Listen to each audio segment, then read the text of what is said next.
Hey everyone, and welcome back to another video. And in this video, I'm going to be going over the question, what is microSD Express for your Nintendo Switch 2? Now, if you're like me and you've just gotten your Nintendo Switch 2 and you flip it towards the back and then you flip the kickstand up, you're going to see the microSD card slot reader right over here. But right over here, you can see that it says microSD Express.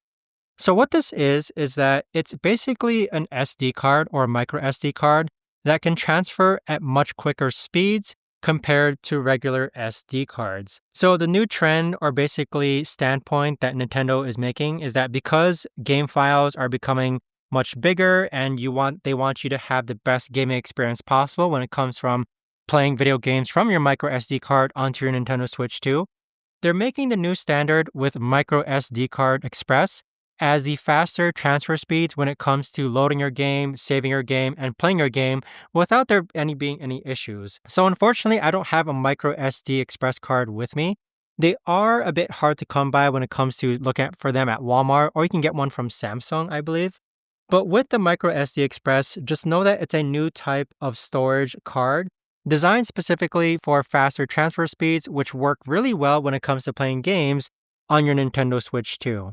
So with your Nintendo Switch 2, you don't want to just use any standard microSD card because it might lead to lag or delays when it comes to loading games, or it may come to like slower download speeds when you're transferring game files over to your SD card and vice versa. So make sure to use the compatible microSD Express so that you have a very much easier time when it comes to loading games and just a better experience overall. But there you have it, guys. I hope this better explains what microSD card Express is. If you guys know of a better or easier way to actually explain this, let me know in the comments down below. I would love to know. Thanks so much for watching, everyone, and I'll see you guys all in the next video.